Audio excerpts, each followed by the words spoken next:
Okay, let's look at something here that I consider somewhat pivotal to the understanding of the ancients before recorded history leading on through, and some common understanding, but also in that showing you that they had quite the understanding that we still to this day don't quite give credit to.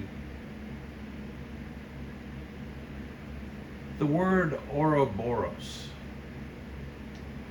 is said to mean tail devourer in ancient Greek. And while that is true, and you can see connected with their words, you also see connected to words such as Oranos, which in their symbolism before Cronus and so on meant the cosmos and had a connective to this long time that they had figured out that we're going through a backwards wheel spinning in looking at the cosmos ourselves. And even though we spin in a day and a night and a day and a night, slowly, ever micro slowly, we're actually backing up through that. Kind of like a backing up through time. But they didn't really see it in that way. In fact, they had maybe at one time had an idea like that, but looking at our time scale, we're looking at in the whole nth degree of this, it's probably somewhere around 25, 30,000 years ago or more that someone would have had that idea with it, because somewhere around 25, 22,000 years ago, there's a snake symbology that goes with all of life. And you've heard of ancient snake worshiping, and you may have heard of Appalachian people still to this day, grabbing hold of snakes and things like that. Where does that all come from? Well, usually whenever you see a show or something like that, you'll see them make connections back to ancient times, and here's people of the Minoans and ancient North Africans that are holding on to these snakes. And there are other connections where that's that, hold on a minute, if we have that much reverence towards a serpent type of thing, and then that person is using a master of beasts situation to that, is that not entailing the idea that we understand this whole scheme that goes on? But a lot of people say it reverbs in cycles, and that there are small cycles and bigger cycles, and even though it looks to you like the wheel's going backwards, we're actually going forward quite fast. You ever notice this with ancient wagon wheels and cars especially sometimes, where you get to a certain point and you see them spinning forward, then they start spinning backwards, but you're looking at it and they're going faster and faster forwards. It's almost like the shutter of a camera situation. You follow me? Well, they say it means tail devourer, and you can see by the symbology they have here that has definite connections to it. But with that Oranos idea of the cosmos and so on, it shows you, and people figured this out a long time ago, is the connection to ancient Proto Indo European linguistics, and it's a loanword situation that they took and secondarily twisted with a mythology that is not uncommon to its origin.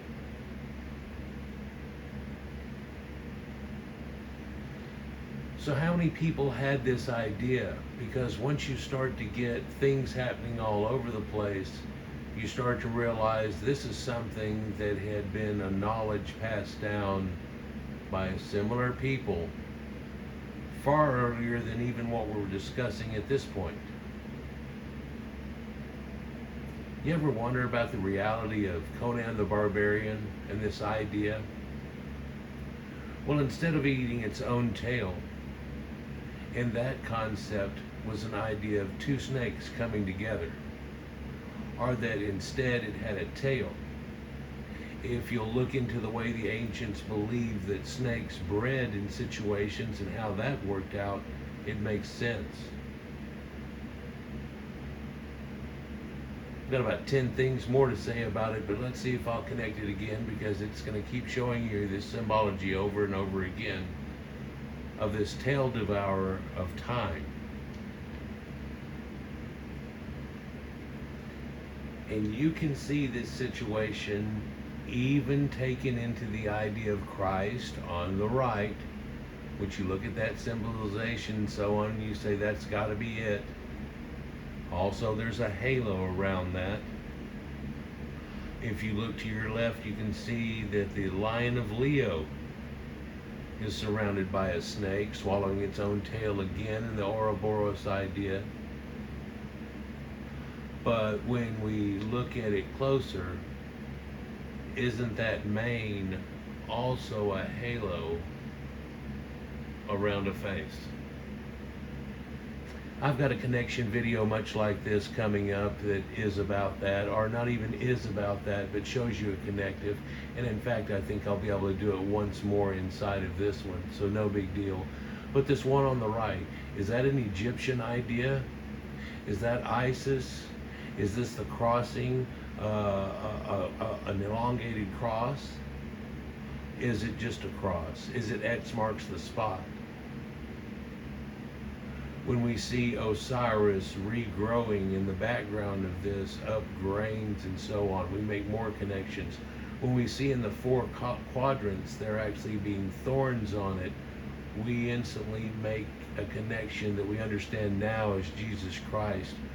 But some of this symbology, in fact, really all of it, is shown in old paganism, and even connections in earliest Christianity and situations like that. But that's not what this video is about. I'm just showing you connections of ancient serpent worship, and whenever we show it in these ancient, most ancient of times that we're going to look through here, that it comes about from something that had come from tens of thousands of years before, and then drift off into an unknown time. That if we looked at the speculation people had 20 years ago whenever I was growing up, well, 40 years ago when I was growing up, through 20 years ago, and then what we're figuring out now about civilization and its age, it's amazing how that's all changing with sites like Göbekli Tepe and so on. But let's continue. These connections that keep getting shown show a lot of places. Originally seeing this video and just this picture alone, I thought I would do that thing of where are we at. It's been a long time, if you've been with me guys, since I've done the idea of showing you a picture or two or an artifact in most ancient of times, and you'll look at that, and of course it's a trick, because you're supposed to, well, if you're looking at it, I'm starting to think different things. And then when you find out the reality of it, maybe that's not where you think it is. Here's a connection showing you something that we would think of as looking Oriental. Some would say Asian and be very incorrect, because all of Asia used to be Caucasian, so that's the idea and where it all comes from. And you look at the earliest maps, there's no question that that's the truth and reality of it. In fact, that's why we have Caucasians. And that Asia Minor is right there where the Caucasus Mountains are and so on, and its connections to Asia. I feel we really should go back to an idea of calling it Orient, which just has connections to Orion, where it rises and so on, and in the Far East, which if someone made a connection like that, you'd easily understand it, but it would designate more of the people, what you're thinking about, with supposedly not saying something that's offensive to them, that's really just a descriptive. Can you see the Ouroboros here circling what we know as a swastika? If I told you this was found someplace on the ancient Silk Road, before the Silk Road and so on, you might realize that there are a lot of connections that are starting to look like they're far away and distant in time from each other, but yet here we still have it. But you surely wouldn't think that we could find it in Egypt, right? You know, here we are looking at King Tut, as him being found, and the first pictures have done of him. It's amazing what we found about King Tut's and his genetics and his connections really here recently, which for most of us in the situation I'm in are seeing as extreme confirmation, whereas other people maybe have saw it as something like, wow, I didn't think that. Whenever, well, who's been leading you to think something quite different than the reality of things? Quite often you'll try to say there isn't something like that in Egypt, and I can show you, yeah, there is.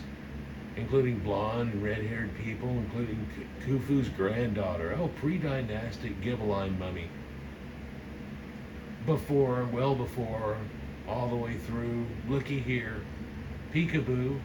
You know, there's ideas of Noah and a flood, which I've got another small one like this I'm going to go off of here, depending on if I shut up or not and how long-winded I get as to whether you could call it ever a short. But for me,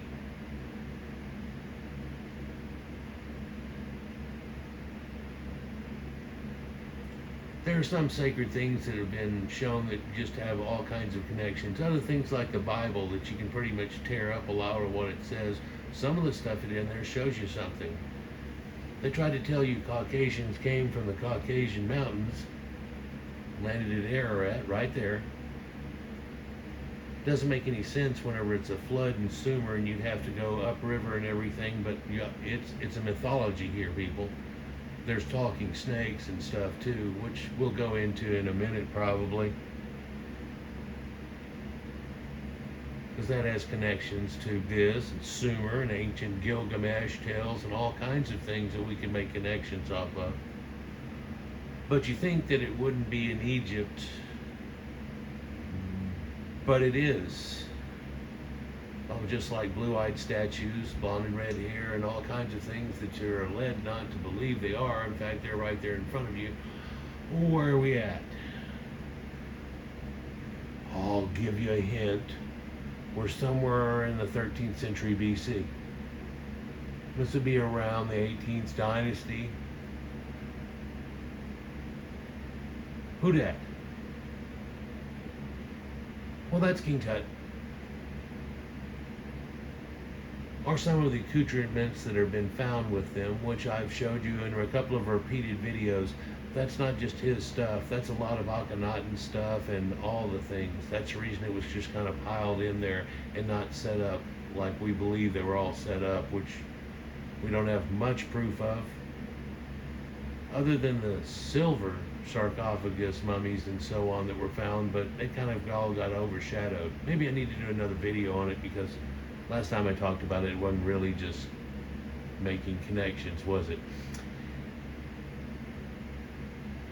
This is King Tut. This is his box in a box in a box, holding a coffin inside a coffin inside of a coffin, like a Russian doll. Knock, knock. But can you tell that his actual effigy here is not in a cartouche, which is over to the left here, but it's surrounded by an Ouroboros. There's a firecracker for you. And it's not the only one. In fact, this Jan Eisman showed connections, and he's a famous Egyptologist, between, oh no, there it is again in ancient Egyptian and connections. But wait, that's a dragon, isn't it? Oh wow. Well, when I did my dragon video series here about how the God of the Bible might be actually a dragon, I made mention of this, but I was trying to go through so many things, even though it's a 6-parter that I just go on forever about, because there's too many mentions where you, once you understand the concept, and then this is what it says in the book. Whoops. But here he is biting his own tail, or about to. What's that? Well, it's kind of the idea of Christmas. What? Oh man, if you're not looking at things esoterically correctly, you don't get the idea that Christmas, well, see, we have Christmas and then a week later we have New Year's, and that's how it flips now in the modern day, you understand? Right, but the concept of that Father Christmas and then a baby New Year and the rolling around is a microcosm, or times 365 of a day and a night. But then you flip it to the long form and you really get going in time here, kind of like that wagon wheel, and you have a procession going on, and you take it to another level. Then if we take it to another one, we get to this strange thing where we come around to this same moment again, but 26,800 years later, having traveled through the entire zodiac. Well, is there a snake in the zodiac? Well, you know, it's 12 is sacred, but they did have a 13th symbol at one time, and it was a man trapped inside of a snake. It's huge. Well, how could they ever leave that one out? Well, it's because of modern ideals and so on, but let's get into more connections here. Egypt is a connection, but this idea here is an idea of cycles of time. And when you look at Egypt going through the same concept, they have the same ideals. You don't think they have the snake thing, but they have Apep involved every night with an idea of rebirth and coming forth by day and how the sun works. Because all this really has connections to sun worshiping. I'm going to do one, don't know if it'll be before or after this one, when you understand whenever I say it about halos and how that works with ancient sun worship, which goes back to the startings of all this concept, which goes back to a lot longer than they even themselves give, well, no, that Egyptologists give credit for. Because if you go into ancient Egyptian tales, they tell you it goes back tens of thousands of years, and the followers of Horus, and they're survivors of a concept of Atlantis and the whole 9 yards. But that's got to just be mythology. Yeah, but mythology has truth in it, so maybe we ought to investigate it. In fact, why do you cut it off right here? In fact, if you look at the ancient Sumerians, they have it where it goes back too. But those weird, freaky numbers, those are all sacred geometry numbers when it reaches a certain point here of these ancient kings and so on. So everybody knows, well, that's got a mythology and everything to it. Yeah, but does it have a reality to it? Well, we don't have any verification because we don't have any writing before that point. Well, look, now we know Göbekli Tepe, and it's not alone even. Some people that hear about Göbekli Tepe and go, yeah, we found some kind of Stonehenge looking thing, like dating to the end of the last ice age. But no, it's got like 50 rings attached to it, and they've only done a little small part. It's the largest archaeological site in the ancient world ever. Oh wow, it's like Stonehenge. It has connections to planetary connections and all kinds of things, but then they're also bas relief, like not what this is showing here, but you look at the ancient Sumerians and all their stuff is bas relief, where they pretty much carve something out of the stone, then it's there. It's like a statue, but it's half stuck in the wall, like Han Solo whenever he's stuck in carbonite, which is a concept that's going on in these pictures that we're showing here, isn't it? But they had a concept of life, and it goes from the small to the daily to the hours of Horus. And if you go the other way, it goes from the very smallest all the way up to a concept where they already understood that we go through this circle of time, which is shown in those earlier pictures that I just showed in the video as being an Ouroboros, or a concept of this giant serpent that entails things. You still following me? Well, in their idea, it's a cycle of life. It's not something where we understand it where it's constant, is it? That there's this idea of this snake and time and how it all works together. And lo and behold, there's that halo or a crown Well, if you date that crown and you date this image, you'll find that this knowledge here was coming up into a much more modern time. So did alchemy and all kinds of things. Of course, that just led to modern chemistry and ideas. When other people thought that it was so woo-woo, you have to leave it out because of biblical ideas, which while it helped us in so many ways, also hampered us in so many ways until a modern time. But here we have it here, shown. Sacred things Templars once were found to have had knowledge of and had to be killed, along with a lot of other things, by the way. But then all of a sudden, here it shows up much later than that, and people are still carrying it on. Almost like, hee. It's a snake. It's eating its own tail, caught through time. This Ouroboros idea. Here we see it. It's in Egypt. It's right there on that super golden giant coffin where they have one inside another, and there's pictures all over them and everything right there. Of course, there's so much going on, people don't usually even make the reference or catch it or whatever. Or even that the concept that it is kind of a cocoon. And in this idea, other than this snake, which gets real old looking and gray, and his eyes start to gray over, and you'd think he's going to die, and then one day he just sheds a new skin and looks brand new. In the concept of Gilgamesh, in rejuvenation, bringing back someone's youth,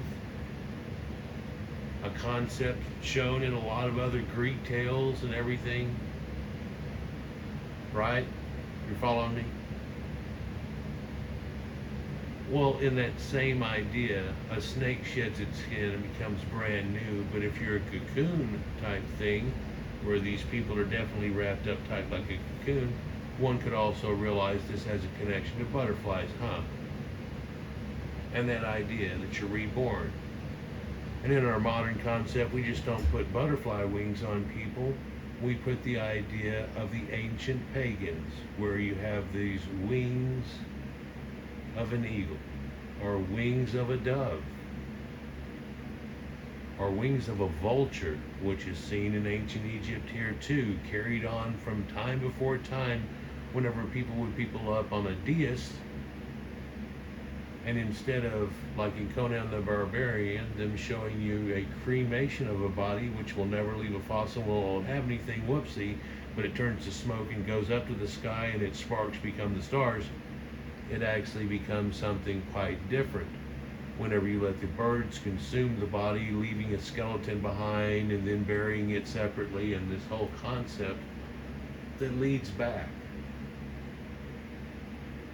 For a lot of this really only has like birth, life, death, all the mysteries of it, where we are in the cosmos, what's going on, what people thought of that time. But most of you just like not seeing the swastika, which I showed in Egypt earlier. They also have this Ouroboros idea. Oh, that's from the Greeks and stuff. Oh, are you going to admit that everything went back and forth somewhat? Or are you going to actually realize that it goes common to both of them with a similar people that originally had the idea in the first place? Yeah, sure, there are variations on a theme, but this whole idea of this snake worship in ancient of times, it can be shown easily in Gilgamesh, the oldest tale that we can find, where once he tries to find immortality and goes to Noah, which was given immortality in that story, whoops, instead of just becoming an alcoholic and cursing someone's grandkid after he got drunk.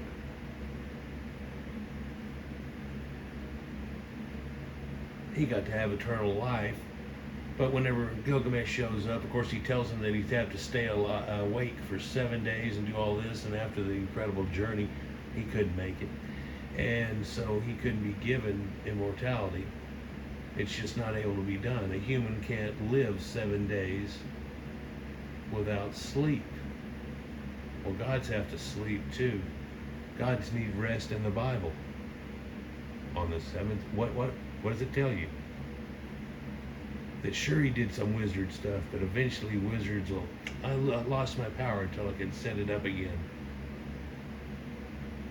What are we looking at in this picture? Are we looking at an ancient wizard? Well, he doesn't have the cap on. Really? So, whenever we look at things that people are studying in ancient science, you realize it blurs when it gets to a point with alchemy connecting to it. Al, like Allah, and Chemi, like ancient Kemet, who had a bunch of this going on. Which, if we took Al out of the situation, you'd find we just have Chemi, which sounds like a cool little way of saying chemistry, doesn't it? Yeah, this idea and this transmutation, they tell you they're all trying to find a way to make gold. And while there is some truth in that, there's a lot of other things they were trying to find. And the Philosopher's Stone and the key to immortality and all kinds of situations. Much of which end up turning it into a zombie or something that you don't want around. Yeah, just like in Pet Cemetery. You ever seen that movie? Oh, the ancient Indian burial ground concept of the Micmacs. But in that concept, whoops, if you bury something there because the land's become tainted now and overused, the thing that comes back ain't really like the original was it? You can see in this Ouroboros idea over here on the right that what we have is a snake eating itself, again, two snakes coming together or whatever, if you will, from Conan. But wait, hold on. One of them can fly and the other one can't. One is the beast of the earth and one is of the sky. A giant dragon in the sky. Is there one? Yes. And the same that these people saw and saw for thousands of years. It's Draco, and used to connect to the pole star, by the way. Serpent worship starting to sound a little more viable here. Well, there's a lot of things that will show that if you go back through time. But let's just try to make a few more connections here on the way out the door because, oh, I've got to leave some mystery to it, don't I? Oh, there has to be something that I didn't say. Well, in the third century AD, they found this scroll and it has an Ouroboros on it and it tells you all kinds of things. But in this idea, of course, it's that snake coming together. But what does it say? Well, it says one is all. What? Well, people look through that idea too and some connective other literature that comes with the same thing. And these guys were all philosophy on religion, on how everything happened, on putting it all together like Einstein equation concept. And some people have looked at that and they go, you know what they're talking about? They're talking about atoms, that they actually understand the way that works. Another guy looked at it and he goes, no, they're talking about that's how the solar system works. Somebody else goes, no, the solar system is a dot in that man's concept. He sees the whole cosmos as being our Milky Way galaxy. Others took a step back away from that and he goes, no, he realizes there's a universe. Oh, dude, how messed up can it get? Well, here's how a dragon procures itself if it doesn't have a mate. It can do an idea that's like the phoenix and all of a sudden turn into ashes and then become reborn. You ever seen that idea? A lot of people have lost it. Some people's only experience to it is the Harry Potter series where this actually happens. And shows a little concept of an idea with a rebirth concept. And man, I could go on for an hour all of a sudden. Let's back out of this one step, and we're looking at a dragon. And instead of having wings like an angel, he has wings like a bat because he's a nocturnal. Noctus has connections to the word unknown, but it also has nocturnal itself, nighttime. The unknown, the hidden. Dark magic versus light magic, all this concept, because light magic is only given the foo-foo and not trying to figure out the other side of the situation that actually makes the whole foo-foo work. And you pivot in the middle sometimes. That's a yin and yang concept. Symbology goes way back. Dragons have connection to this Ouroboros. In fact, hey, you remember when they tried to launch a new type of Internet Explorer browser and they had Firefox? What's that got connection to? Believe it or not, what you're seeing here is the fiery dragon Firefox.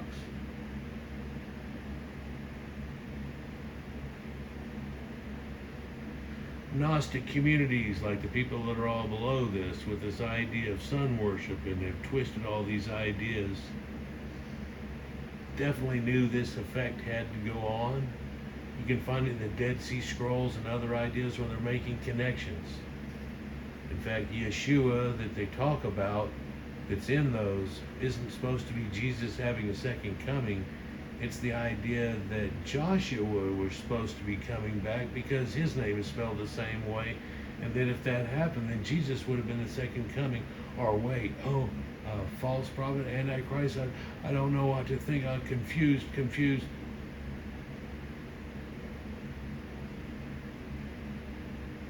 You wonder how we went through an idea of forgetfulness, of us having some type of amnesia. Doesn't take but a couple of generations and people that are all fucked with bullshit. Next thing you know, who knows what they could get you to believe. Of course, in a modern day, we think about, George Orwell and the books and everything about that and everything. And then some people will open up the door and look outside and go, uh-oh.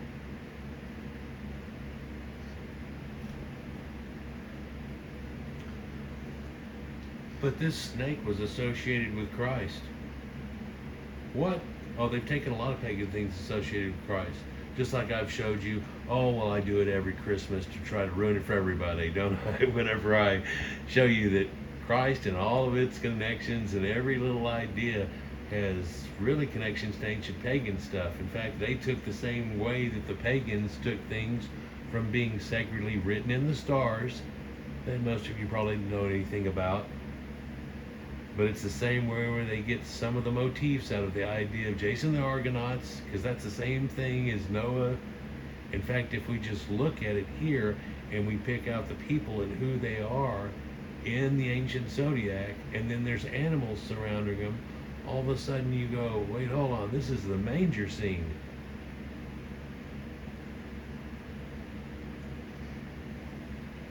Isn't that crazy? Did a series about it last year with a Gnostic Christmas and so on too, but it shows you connections and who's a donkey and everything. Well, here it is. Here's everything. I'll just entice you to watch my other video about it. So this ancient idea that you'd always think is pagan now really has connections to us all, and ancient things that went way back whenever you're made to think of, like that Genesis moment. That Genesis moment we all well know. Sistine Chapel, we're reaching out, we're touching or whatever. Well, that has to do with a cycle of nature and the world and time and everything else. Obviously, Chronos has to do with time. That's the reason they still call it a chronometer.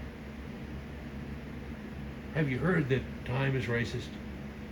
Because white people invented it, and there's some people that are so jealous and envious, they try to either claim that they did it, or they were the ones, or that it's racist. Of course, they've done this about math, science, DNA, because they don't like what it shows in reality. Writing, water, it's everything. And then again, just like it was said hundreds of years ago, straight out, whenever people started this bullshit, tried to pull it off, that, once everything's racist, nothing is. So, like this snake, we've all come full circle. And the boy cried wolf one too many times over shit that doesn't even matter. In the age of pandering and propping up. Kind of crazy. But this Genesis moment that supposedly happens has connections actually to the yin and yang. Right.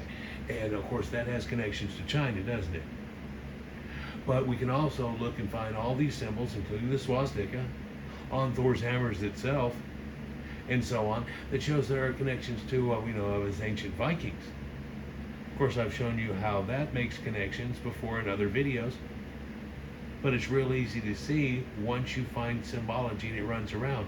It's that idea of everywhere that Mary went, the Lamb was sure to go. But then you find some of these situations, it looks like it's almost everywhere. It couldn't be, oh my God, what? Yeah, really, definitely. Really, definitely.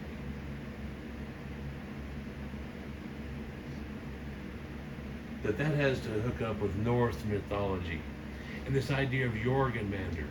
And when we look at this is also that concept that they have even way back in Inanna, where she lands as a cosmic egg protected by a serpent and so on that's wrapped around it, like incubating it.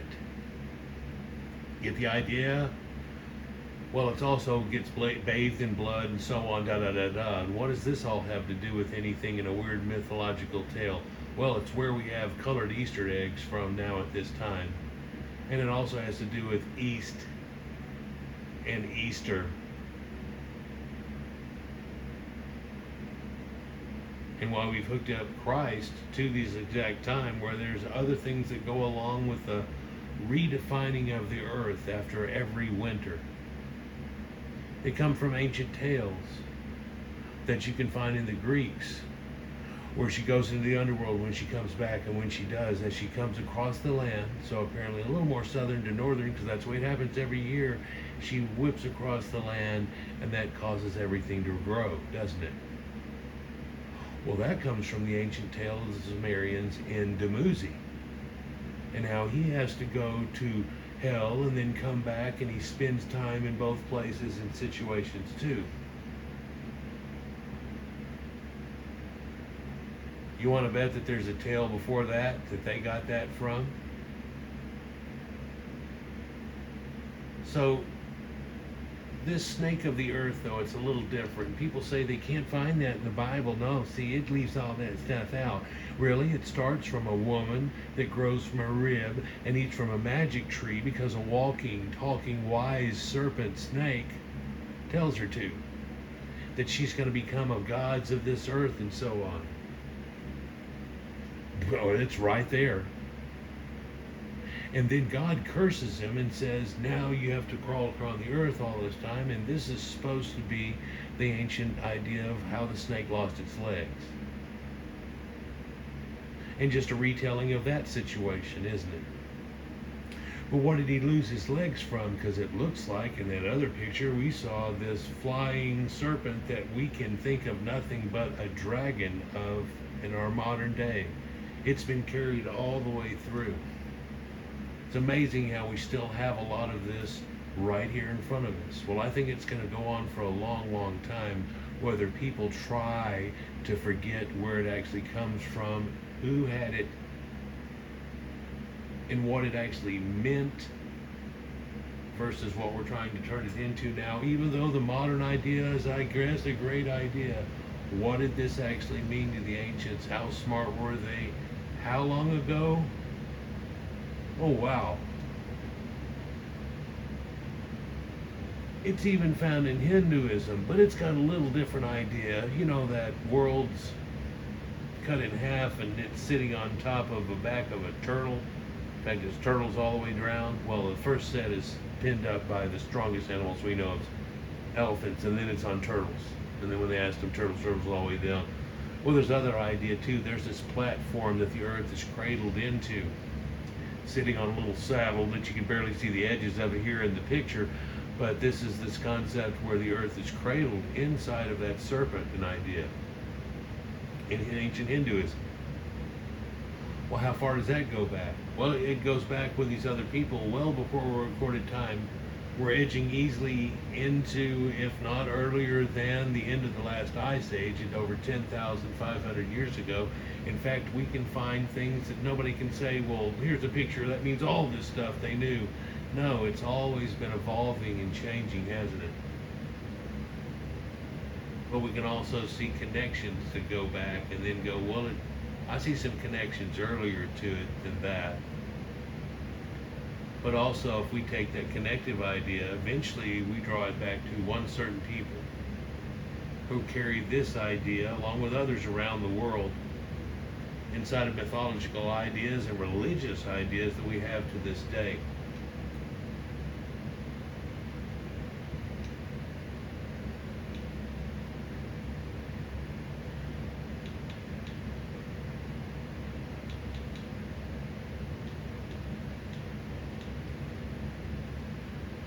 It's amazing what we've figured out over time here.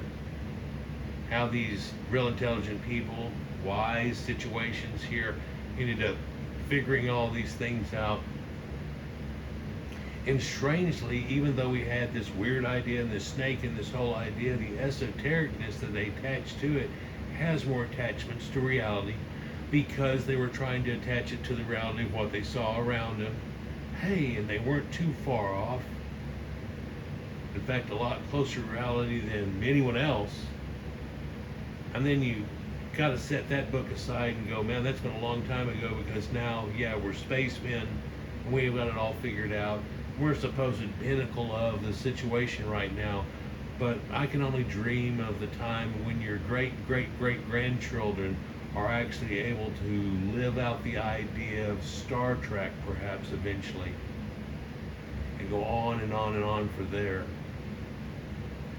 I just hate that there's such a burden on humanity, and it's holding us back from even trying to reach for it at this point, because someone's got the idea that we've got to pander to the world and do something else. Oh yeah, that's that NWO kind of New World Order thing that sounds like something out of Hitler's handbook. Knock, knock. Let's go on, though. Let's go on to another story or another showing of things. But I wanted to show this to you. It has connections to way back, to ancient tales of Gilgamesh and the stories and these beliefs and this resurrection thing that even Jesus was supposed to be attached to, along with ideas like unicorns and everything else.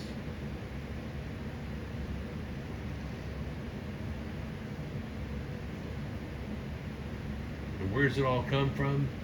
Well, they all agree it comes from way back when. And then when you get way back when, you find those are going off other people, and there was somebody else before that. And then these ancient tales that go off through time itself. Strangely, it looks like these people were into astronomy and this whole concept building up our religion that we have today, well before anybody gives credit for it, or well before the universe even existed in your biblical idea. Moving on. Peace.